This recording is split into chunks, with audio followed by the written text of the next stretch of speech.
It's been almost 2 weeks since Jessica Heeringa was last seen, and now we're learning other gas station workers in Norton Shores complained about suspicious men hanging around. This as we learned, police found some of Jessica's blood outside the gas station where she was last seen. 24-Hour News 8's Tom Hillen is live in studio control with what the police chief is saying about these new developments. Tom? Emily Police Chief Dan Shaw says that blood may suggest that there was a struggle between Heeringa, now missing for 13 days, and her abductor. As to what those gas stations complained about, the complaints came into police before Heeringa disappeared, and they reported seeing strange men hanging around, making some of the female clerks feel very uncomfortable. We also were able to uncover that in some of those cases there were reports of a silver minivan, like the one involved in the Heeringa case. Well, we went to other gas stations in the area to talk with workers to hear what they have experienced. One of the clerks told us they have had a few issues of customers making clerks uncomfortable. The manager of that station told us they have a couple of deterrents in place, surveillance cameras and more than one person working at all times. When Heeringa was abducted, she was working alone and there were no surveillance cameras at the gas station at the time.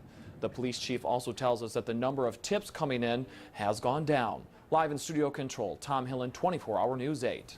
And joining us now live via the phone to talk about these new developments in the case is Norton Shores Police Chief Daniel Shaw. Thank you for joining us, Mr. Shaw.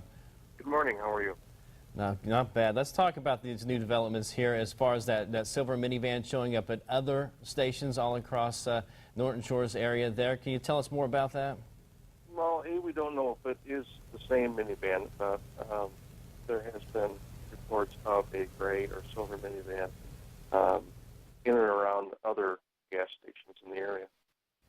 Chief, do you think that this person was stalking other clerks and just finally hit on the right one when he came across Jessica Heeringa at a place that didn't have security cameras and she was working by herself?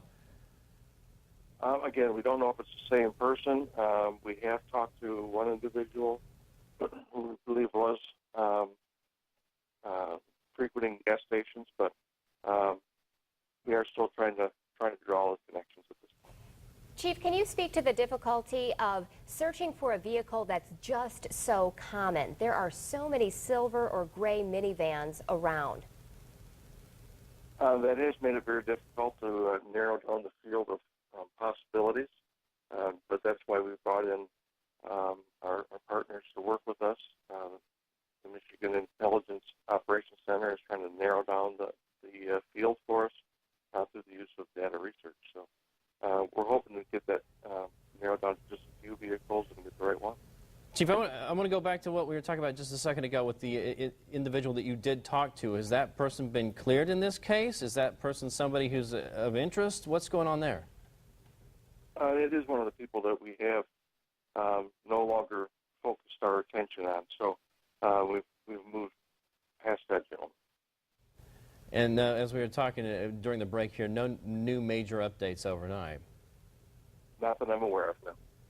All right, Okay. Thank you so much. Norton Shores Police Chief Daniel Shaw, thank you for joining us live this morning. Thank you.